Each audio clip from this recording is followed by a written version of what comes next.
Hey,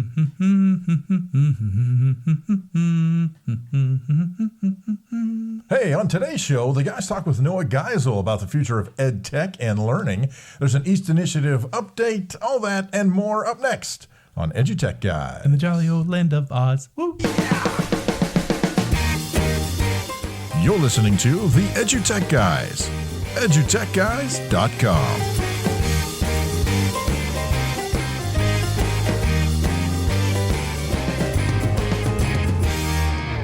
Hello and welcome to EduTechGuys. I'm David Henderson. Hey, I'm Jeff Madlock. Yeah, welcome to the show. Thank you so much for, tuning in, downloading, listening, whatever you want to call it. Thanks for being here. Hey, take a shovel and get out to the web and dig us up because we're going to be out there, www.edutechguys.com. You can find us on all the social media. Just go to Google and type in EduTechGuys because guess what? We're there. We're everywhere at EduTechGuys. We are. Yeah, pretty exciting. That's very cool. Hey, go ahead. I was going to say. Well, I was going to say something. Speaking of exciting, go ahead. We can do this. I'm going to follow you. Go ahead. Okay, so speaking of exciting, we have got a great show for you today. On today's show, we've got Noah Geisel.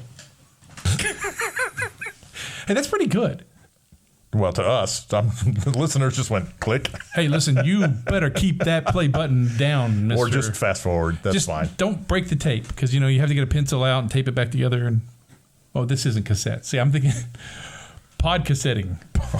Pod taping. Pod taping. Pod tape. Hey, this is going to be a great show. We hope you enjoy it. Noah's on the show. And we're not going to banter too much because we talked to Noah for a long time. Long time. And we like to keep this show, just about time for you to listen to us and make that drive to work or, cook dinner or, wash the dog or, I don't know, mow the yard. Whatever it is you're doing. Yeah, do your thing. Yeah. So we've got an East Initiative update. We've got Noah Geisel. There you go. There you go. All right. Hey, let's get right to it. Well, I thought that what you said was really interesting about this moment that we're in and how it feels a little bit different. And, I think that there's definitely a pattern out there of a sense of a lull. Okay. And one of my kind of professional challenges over the last year and a half that I've been doing, thanks mostly just to amazing mentorship and coaching in human-centered design facilitation work, is to just try and be aware of assumptions that I might be making and to notice them in the moment and then to poke at them a little bit and see, is that a right assumption?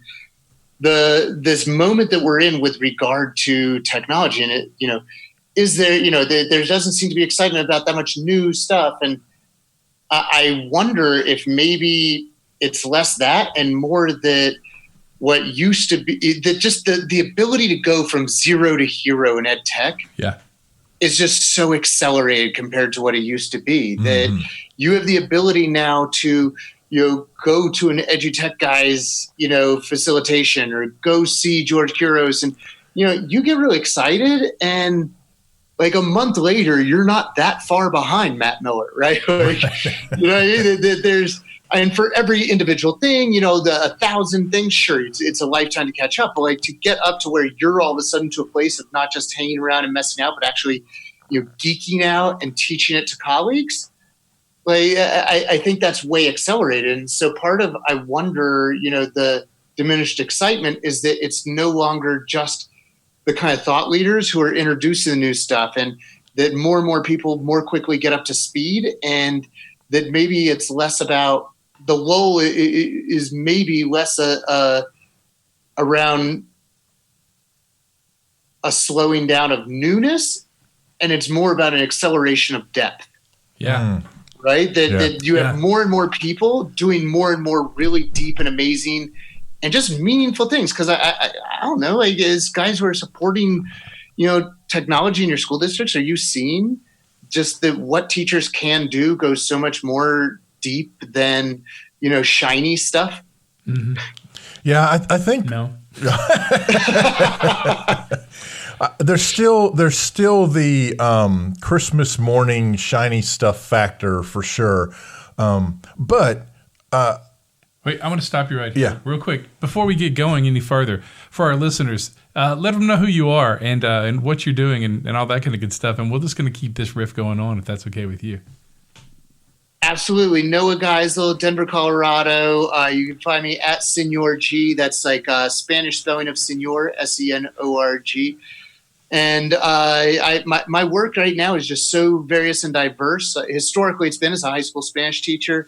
Had the honor and privilege of representing my colleagues in the World Language Show as the National Language Teacher of the Year in 2013. Yeah. And, just that and my just deep interest in ed tech and measuring student growth that matters has just led to all these interesting kind of nexuses and opportunities. And so for the last 5 years, and the way that I met y'all, several years ago, is through digital badge credentials and my interest in putting on the Badge Summit, weekly Twitter chat, badge chat, and, just ways of being a community organizer, I guess, for lack of a better word, to uplift and celebrate folks. And, the last few years, I've also been teaching a class called Digital Media and Learning at the University of Colorado Denver School of Education for undergrads. And I've also gotten really involved in human-centered design and just, getting a chance to go beyond kind of the Design Thinking 101 workshop of this is what design thinking is, to getting just all these opportunities every week to get into schools and actually use the protocols and like find design opportunities to just make stuff better for our users. And I'm just in this super exciting place professionally and feeling just enormously blessed. Yeah. So I wanted awesome. to, when we always get together, we pick up right where we left off. It's like we haven't seen each other in a while. It's been a while since we've seen each other. It's been a hot minute. Yeah. So so we started off. You heard us started off talking about this. So let's jump back into it. Pretty much, we're talking about the state of EduTech right now, education and technology. So, David, I'm sorry I interrupted you, but I wanted to make sure that those listeners are like, who are we talking to here today? So, yeah. what's going on? We walked in the middle of the conversation. My normally says Noah Geisel brings the weird. So, guess what? Let's go out of order. It's fine. We've got a title for the episode, so there it is. That's right. That's good. It just means more editing work for Jeff. So But no, I'm thinking it from the perspective of I'm at an education service agency, and so when I think of implementing education technology, especially right here, right now, a lot of it is centered around the Arkansas governor's computer science initiative that he's had now going for a few years, and part of that is that our computer science specialist brings in the cool, shiny, new, hey, look at this does, look what that does, and that kind of hooks the teachers. But then you have to do the deep dives to say, okay, that's great. Here's a Sphero, and you can run it around the room. But what if we get 8 of them and we tie it to, say, I don't know, Huckleberry Finn, and and the students get together and each Sphero represents a character in Huck Finn, and you can change the colors based on their moods and where they're going and what they're doing, and you start to get into that kind of deep dive stuff. And I think that's kind of where I see things going. But by the same token, there's still a lot of that Christmas morning, oh my gosh, what does this thing do? This is so cool. It blinks and it makes noise, and it annoys the neighbors. Mm-hmm. I almost hear you kind of describing like a from and a to, that it's from, how do we give people what they want in order to just get them in the door? Mm-hmm. And now that they're in the door, moving to, a colleague recently used this word and I'm loving it, learnfulness. Mm-hmm. Oh, wow. Yeah. And that's kind of what I hear you describing, right? Yeah. It's not just shiny. Like this is bringing some learnfulness into the teaching and learning for those young people. Yeah. What I think is interesting is that when I hear you guys when you ask that question, and when I hear David talk about that, what I think about is the new iPhone 11's out, right? So a lot of people, I've got to have it. It's got a new camera. It's got the new stuff on it. The problem is we do that especially in the United States, we do that a lot. We think we have to get the newest thing. And the new wears off in about 48 to 72 hours, and you're right back realizing that it's just it's a phone, it's a camera, it's the same thing. I think that's what I'm seeing in EdTech, and what I'm seeing is that they want the newest thing and they get it, and then they realize that the basis of teaching is still the basics of teaching, and that all of that has to apply no matter what tool you're using. If we were using chalk and chalkboard, or whether we're using a Chromebook, or whether we're using Spheros, or whatever it is. I think what's happening is they don't want to have to rely on the ability to have a conversation and communicate with their students and actually teach. Because in the long run, that's what motivates everything that we're doing. I'm totally agreeing with you. And, I think that one of the things that you're also hitting at with that issue in the ESCs is a pattern that probably is not unique to education. This is happening in every industry, everywhere. And it's boring, but also really important. And that's just like kind of the change management that goes into implementation. And that a lot of times we have really important decisions being made by decision makers who, for no like kind of pejorative intent, right? Like they're not waking up saying, how can I screw this up? They're thinking I'm doing a great favor to teachers, to students, to everyone. But there's not necessarily kind of a thoughtful change management of, okay, so if we, buy this resource or incorporate this resource, what are the effects? How else does that impact other things? Is this a level 1 change? Is this a level 2 change? What are the human capital kind of implications of this? What are the new processes?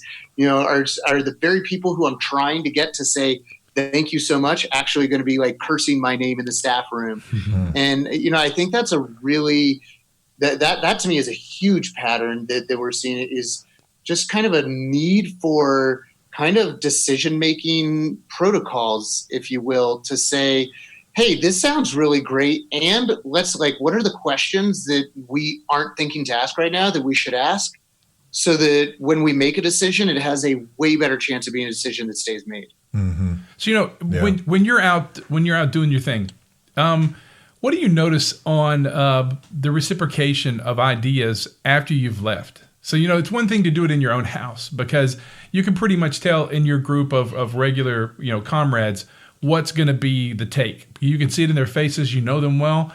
And then, but, we just got back from a conference where we did two sessions. And, there's been a handful of, people that have reached out and said, hey, we loved it. This was great. We love what you did here. But, what are you seeing there? But we don't always see that. We don't always see that at all. And so it's hard for us to tell what's actually, catching on. And in that same line you were talking about there, how do we see that in that rollout at your campus or at your school or, in your department? That's how would you see, do you see a lot of that, or how do you gauge your success or the success of what you're implementing? And that's such a good question, because you really should be, every best practice, we learned it in undergrad, we learned it in grad. What's your SMART goal, right? What are your measurables? What are your KPIs? Give it a name, right? But, is there something against which you're kind of checking your progress as you go in order to say, are we doing a great job? Right. And so, when you ask me who I am, what do I do, clearly that I'm kind of all over the map. And so my measurables are all over the map. And sometimes they align with best practices. And sometimes, I get really self-congratulatory and don't even think to do that. And I'm just going, well, I'm shooting from the hip, and it feels good. So, so I don't necessarily have like a great answer to that. I can tell you that, so specific to Aurora Public Schools, for example, where I've gotten, that's a longitudinal contract, which, one of the things I was hearing when you said you got to go in and do this workshop was, I had this little bit of lament because, as a lot of us who get to do consulting work and get to go in and do this like rah, really inspiring day with faculty and getting emails the next Monday saying, man, I'm staying in the profession now. I needed that. Right? That's really exciting. And what breaks my heart is that I want to be brought in, 3 more times this year. Yes. Like, let's actually go from excitement to changing behaviors and, actually helping to scaffold and support people to get to where they want to go. And that is super rare, I think. I don't think we see a lot of that. I think a lot do that's money. I think a lot of it's priorities. Mm-hmm. I think a lot of it's churn. Mm-hmm. Yeah. You know what I mean? If you're in a large metro district that's, very innovative, I think whether it's in Denver or anywhere else in the country, just the type of person it attracts is also the type of person who maybe doesn't let a lot of grass grow under their feet, right? And so when there's churn, there's necessarily going to be change to the metrics because the new person doesn't necessarily have the same look for us as the old person. And so in some ways you have kind of moving goalposts that are out of your control. And sometimes it's not just that the goalpost moved. It's you thought you were playing football. Now you're playing darts. And right. You brought the wrong equipment, right? So, and that's just a super nebulous and non-committal answer to just say, like, it's a giant cluster everywhere. I think. Is, though. Yeah. And it's a huge opportunity to, well, you know, as much of a problem as is, it's also a really kind of concrete opportunity around which people can design, right? Yeah. And so as depressing as it might be, the optimist in me, the designer in me also, you know, gets kind of excited about the potentiality there. Yeah, sure. Well, and I think one of the key things that you landed on there is, you know, as exciting as it is to come in and do a one-off, and as difficult as it may be to, you know, make that into something that is more longitudinal, I think that right there, though, presents a very solid, tangible problem to be solved. Is, okay, so how do we go from a one-off presentation to, you know, showing up 3 or 4 times, or making it something that's going to be spread throughout an entire school year or even a couple of years? And I think, to me, that's a very exciting challenge, because for us, for the EduTech guys, that's kind of that's the realm in which we are currently existing right now. And we've never, honestly, as far as I know, we've never actually sat down and put it into words as we have just right here talking with you. And so now it's kind of like, you know, I got these little light bulbs going, okay, we actually have a definable problem. Now we can figure out, okay, so let's figure out how we take the next steps. What are the next steps? And look down the road and say, okay, how do we get back into those places where we've gotten those pats on the back, and that's all well and good. And we love that. That's great. But we want to show that, hey, there's more you can do with this than just a 45-minute, you know, quick presentation. Yeah. And I think it's also just such a great opportunity in those conversations to talk about humans. Yes. Right. To say, so here's this decision we're going to make. Not just what are your goals and what are the measurables of those goals, but, you know, for whom are we doing this? Right. Right. Who are our users, and what are their needs? Have we even assessed what their needs are? Because if not, maybe we need to step back from results metrics and just first figure out, like, is the scratch actually for the right itch, right? Is this a solution for the wrong problem?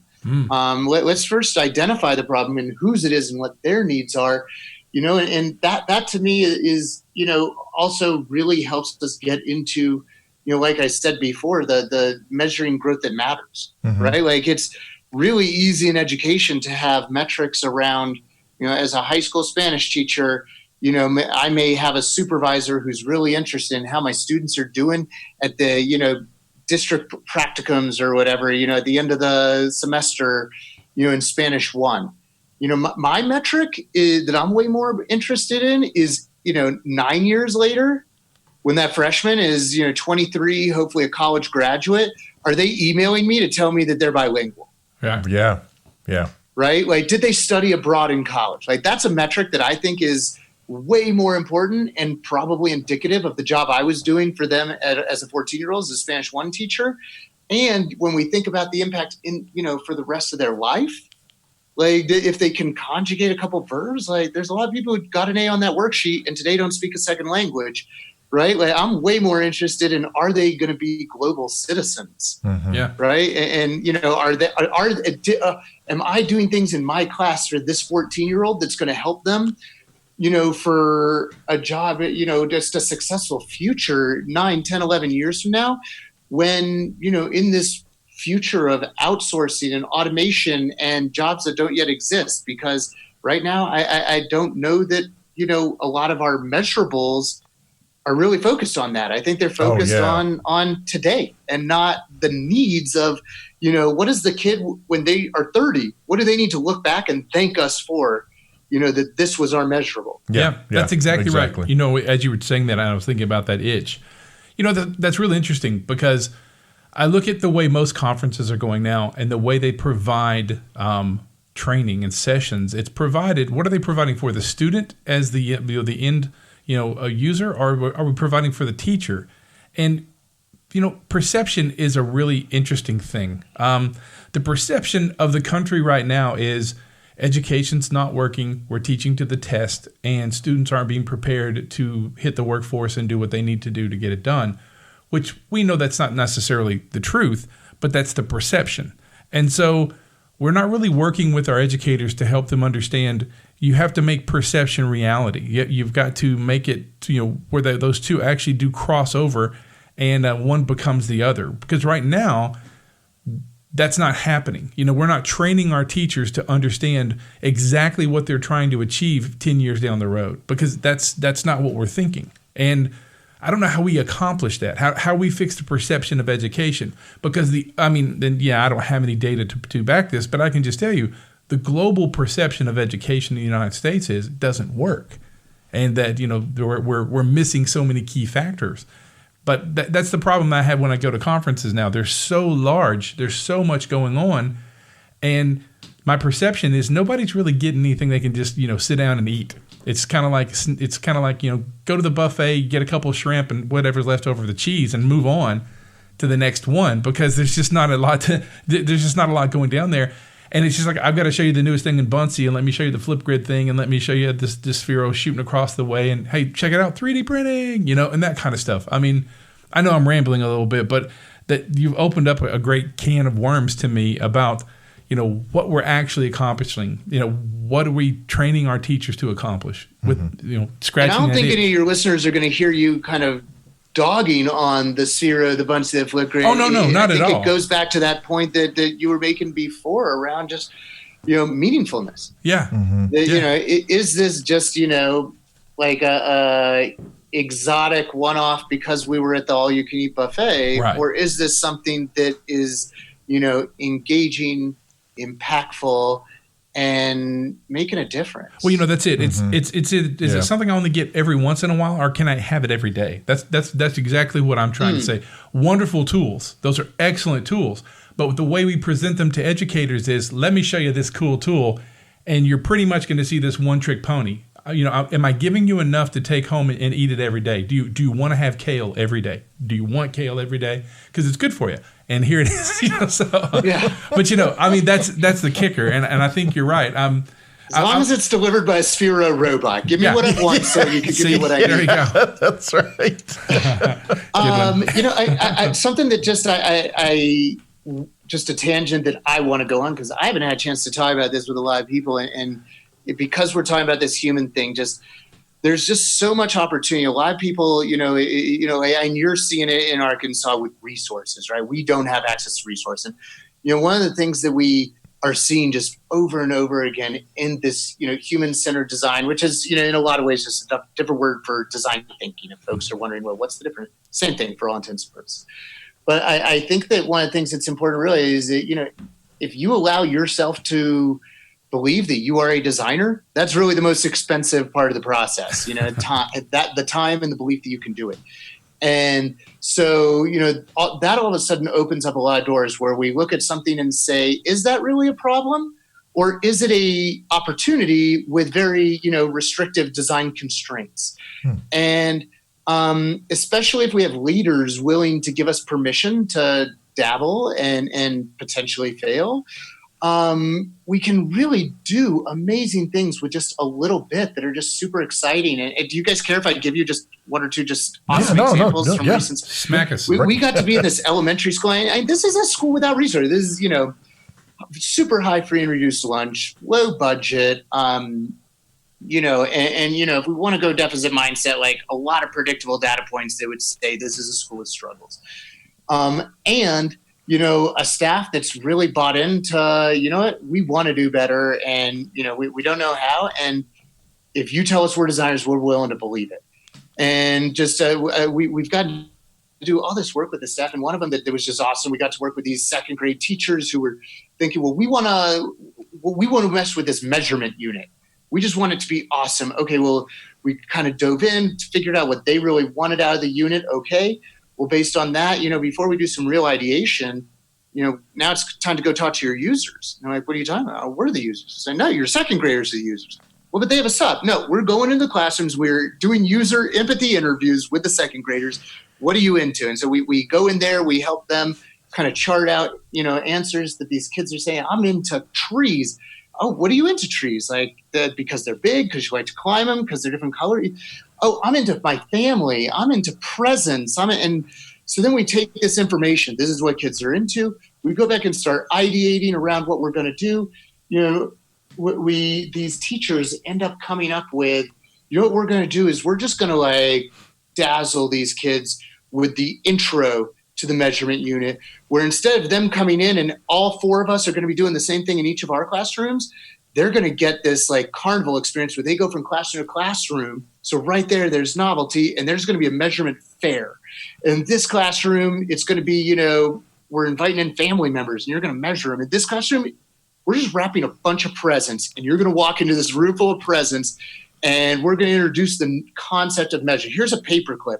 Go find a present that's smaller than a paperclip. Here's a belt. Go find a present that is taller than 2 belts. And they're fast forward a few weeks, we're getting emails where they're telling us, hey, I'm hearing from parents, wondering how come their kid went from being obsessed with trains and dinosaurs to obsessed with measurement.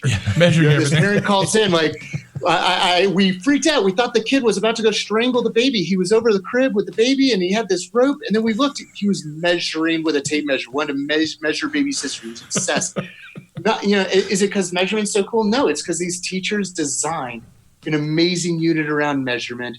And the funniest thing was, they're sitting there and admitting at the end, whoa, we had this half day, and like we were feeling really nervous looking at the clock, saying we're in the last 30 minutes and we haven't opened the binder. And we never got to the binder, and we were panicked. But now we realize it's not about the binder. Like, we have the answers in our own heads. Yeah. And as a facilitator, it's just a really kind of just humbling and just rewarding place to ask them questions and just help them kind of dream in color and come up with those answers. And that didn't cost them anything. They didn't have to go sign a new vendor contract. They and now, and they're doing new stuff this year where they figured out this process that if they apply it, it can help them go in these, new directions. And it's just really exciting stuff. Yeah, that is, oh my gosh, it's absolutely amazing. Yeah. That's well. I love what you said there about to strangle the baby. That would just make me laugh. That's a story I'm going to share later. That's how you know is that when we talk about the metric, right? What's the metric? Is the metric some like that the student is partially proficient on 8.4 point C, or is it that like the parent is calling in going, I don't know what you guys are doing over there, but my kid is obsessed with learning this esoteric stuff, right? Yes. So, and that's the kicker. And I love the way they came about that. I love the fact that you went back in and you interviewed the kids. You got to know the kids and know what they're looking for, because we forget that they're kids. And I know how exciting it is for me to be talking. David and I, we drive a lot, so we'll be talking about something. And then 3 days later, I'll hear that song we talked about, or there'll be a reference to it. And that piques my interest one more time. Mm-hmm. And that's what we have to do with these kids. We have to continually surprise them and pique their interest. And that's exactly what you did there. They didn't realize you were giving them the answers to what you needed to get them excited the next time. And it's cool to know the teachers can actually take that and go, hey, let's run with this bad boy. And I don't have the answers, right? Even when I'm hearing the right answer, I'm not in the moment necessarily aware of it, right? That I'm not coming in as this prophet. I'm a facilitator.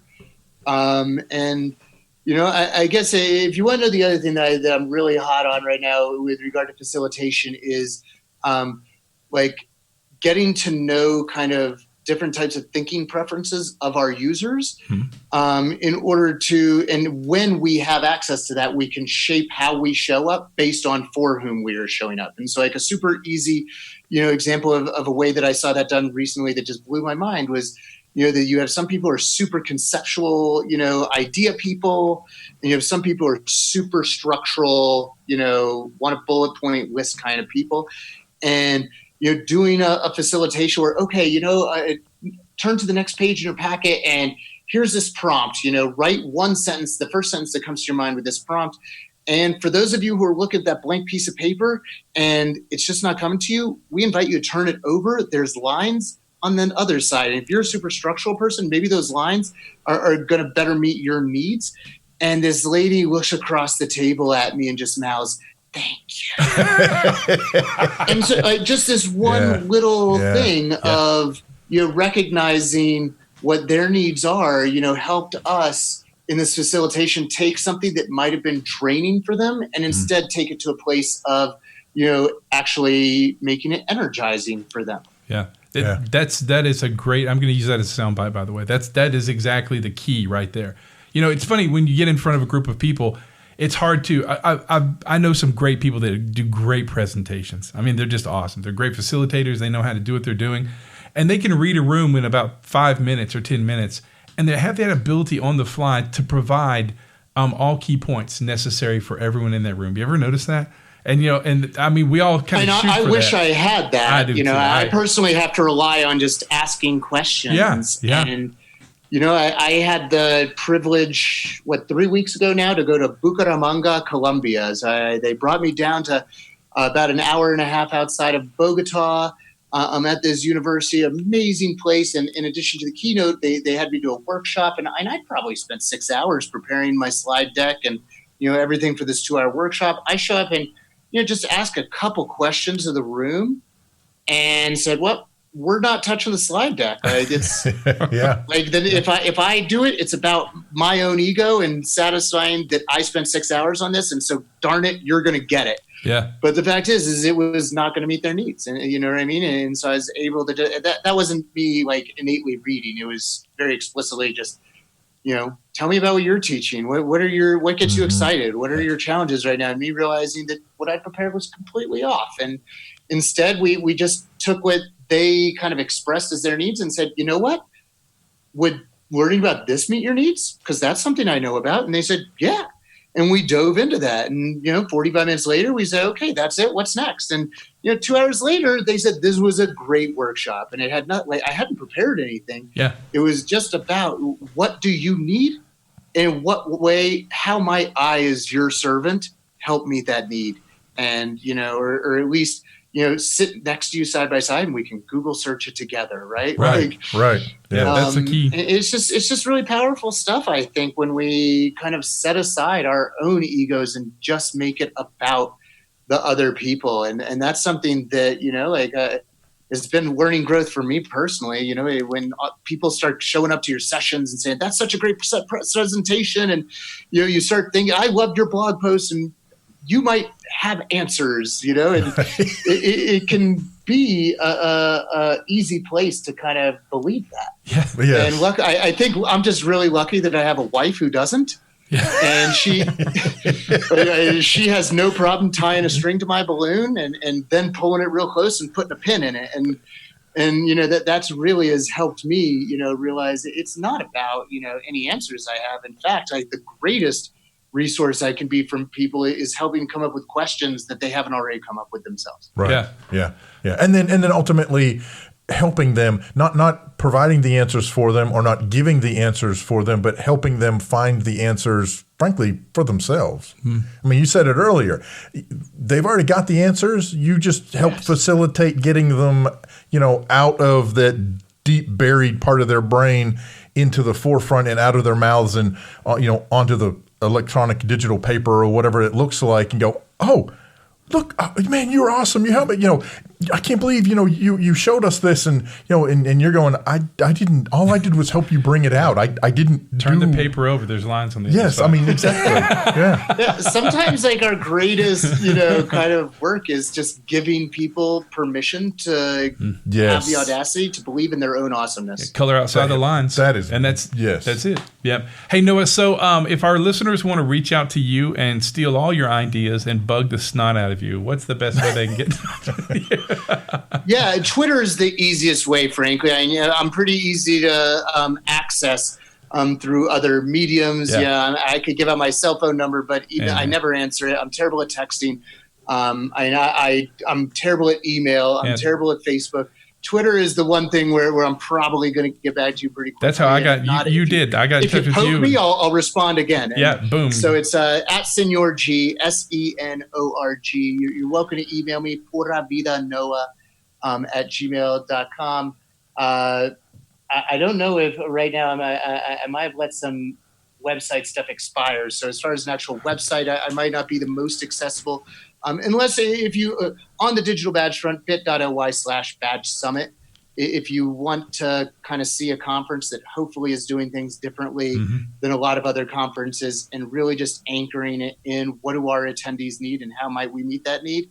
It'll be in its 5th year this year. It'll be in Anaheim right before ISTE, bit.ly/badge summit. And, if you are looking for somebody to give you the permission to have that audacity of believing your own awesomeness, with your own badges and ideas, I'm going to give you that. Trust me, submit a proposal. You're already accepted. Done.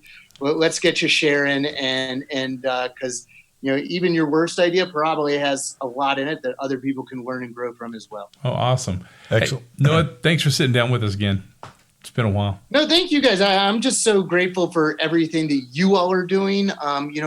We don't hear enough from, rural communities. We don't hear enough from, good things from, the communities that you're serving. And so just thank you for all you guys are doing to change the world. Cool. Thanks, man. Well, thank you very much.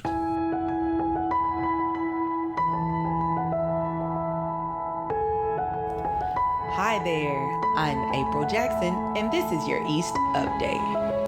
This week, we sit down and talk with Jason Crater, one of 4 2019 Amazing Educators selected by Little Rock Family Magazine. Recently, you were awarded the 2019, you were one of 4 awarded the 2019 Amazing Educator Award. Tell me how you felt about that. It was a big surprise. I mean, I had no idea that was in the works.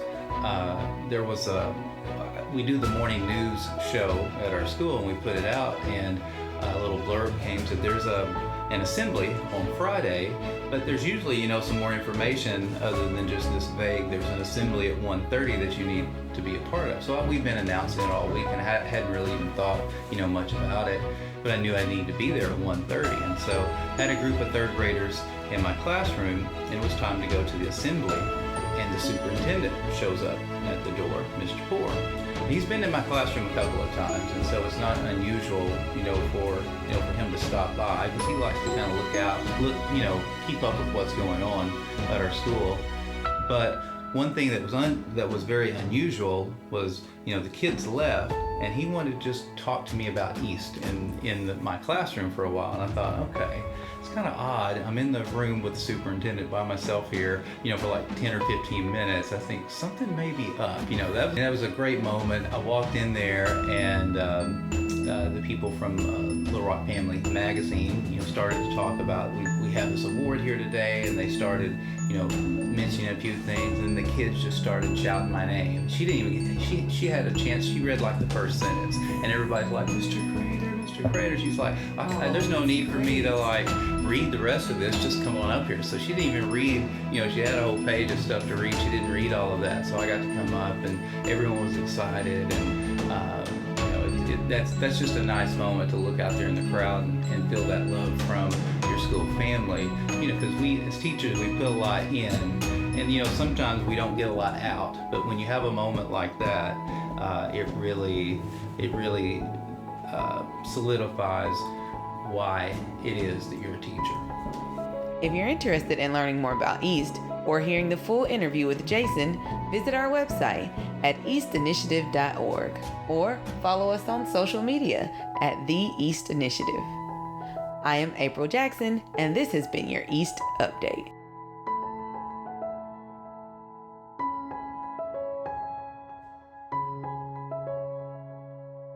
Oh, man, thank you so much to April Jackson, the East Initiative, and all the folks there at East for bringing Jason Crater onto the program for their update. That is very cool. They always bring something great. There's always something good going on in the East. Yeah, so remember, check them out, eastinitiative.org. That's it. Can't wait till their conference in the spring. Oh, my gosh, that is going to be so much fun.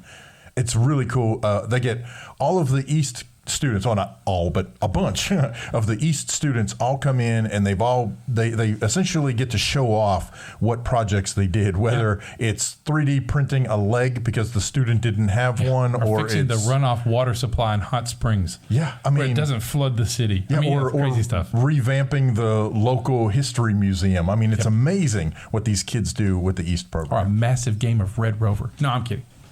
Although they should do that. It's a good idea. Hey, listen, we hope you've enjoyed this show. Hey, listen, we've got a lot of interviews coming up for the rest of the season. We're just book solid heading into the spring, and so we hope you're listening to the show. Don't forget to go out to our page, www.edutechguys.com. Give us right down the bottom of the page, you'll find a nice little form there. You can reach out to us and let us know what you think of the show. Follow us on the social media at EduTechGuys. Yeah, and if you'd like to be on the show and share your story, go to beaguest.edutechguys.com. That's it. Hey, it's been a wonderful show. Yeah, man. I've had a good time. Me too.